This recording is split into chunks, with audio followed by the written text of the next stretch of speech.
අපිත් එක්ක එකතු වෙලා ඉන්න හැමෝම ආයුබෝවන් කියලා පිළිගන්නවා. අපි අද කතා කරන්න යන්නේ කාන්තාවන් ගොඩ දෙනකොට වැදගත් වෙන ටොපික් එකක් ගැන. ඒ තමයි early pregnancy signs. ඒ කියන්නේ මූලික ගර්භණී ලක්ෂණ 7ක් ගැන. පීරියඩ් මිස් වෙන්න කලින්ම බොඩි එකෙන් pregnancy signs පෙන්වනවා කියලා ඔයා දන්නවද?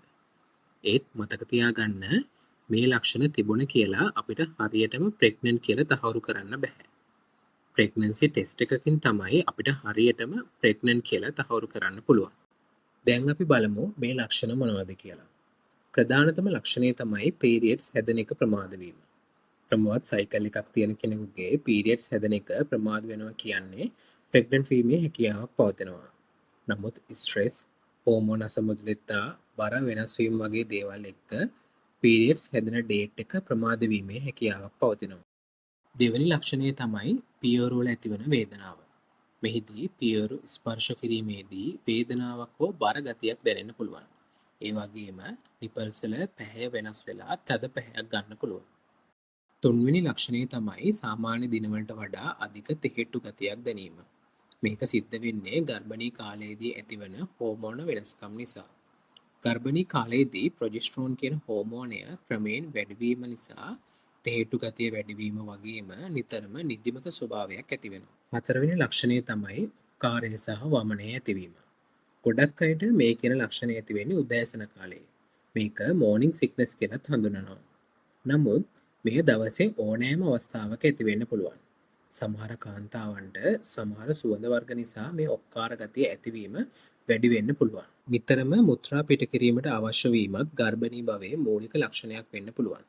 ගර්භණී සමයේ සිදුවන හෝමෝන වෙනස්කම් නිසා වගේම ගර්භාෂය ක්‍රමයෙන් විශාල වීමේදී මුත්‍රාශය මත ඇතිවන තෙරපුම නිසා තමයි මේ විදිහට නිතර මුත්‍රා පිට කිරීමට අවශ්‍ය වෙන්නේ. හයවෙනි ලක්ෂණය තමයි ආහාර හා සුවඳ වර්ග වලට පවතින රුචිකත්වය වෙනස් වීම. මෙහිදී ඇතැම් ආහාර සඳහා දැඩි රුචිකත්වයක් ඇති වෙනවා වගේම වෙනදා රුචිකත්වයක් පැවති ආහාර අප්‍රසන්න වීමද සිදු වෙනවා. ඒ වගේම ඇතැම් සුවඳ වර්ග නිසා වමනය, ඔක්කාරය ඇතිවීම, උත්තේජනය වීමද සිදු වෙනවා. අවසාන ලක්ෂණය තමයි යටිබඩ ප්‍රදේශයේ ඇතිවන වේදනාව. ඇතැම් කාන්තාවන්ට මෙම වේදනාවත් සමග සුළු වශයෙන් රුධිරය පිටවීමද සිදු වෙනවා. නමුත් තදබල උදරයේ වේදනාවක්, අධික ලෙස රුධිරය වහනය වීමක් හෝ කලන්තය කරකැවිල්ල ගතියක් වගේ රෝග ලක්ෂණ පවතිනවා නම් ඔයා හැකි ඉක්මනින් වෛද්‍යවරයෙකු වෙත යොමු විය යුතු වෙනවා. ඔයාටත් මේ කියන ලක්ෂණ පවතිනවා නම් පීරියඩ්ස් මිස් වෙලා දින කිහිපයකට පසුව යූරින් ප්‍රෙග්නන්සි ටෙස්ට් එක කිරීම මගින් හරියටම තහවුරු කරගන්න පුළුවන්. මෙහිදී උදෑසනම පිට කරන පළවෙනි යූරින් සාම්පල් එකෙන් මේ ප්‍රෙග්නන්සි ටෙස්ට් එක කරනවා නම් වඩාත් නිවැරදි ප්‍රතිඵල ලබා ගන්න පුළුවන්. ඔයාට මේ වීඩියෝ එක වටිනවා කියලා හිතනවා නම් වීඩියෝ එකට ලයික් කරලා අපගේ YouTube channel එක subscribe කරන්න කියලා ආදරයෙන් ඉල්ලනවා.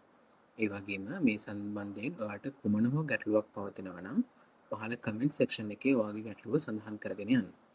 මේ වගේ වටිනා වීඩියෝ එකකින් අපි නැවත හමු වෙමු.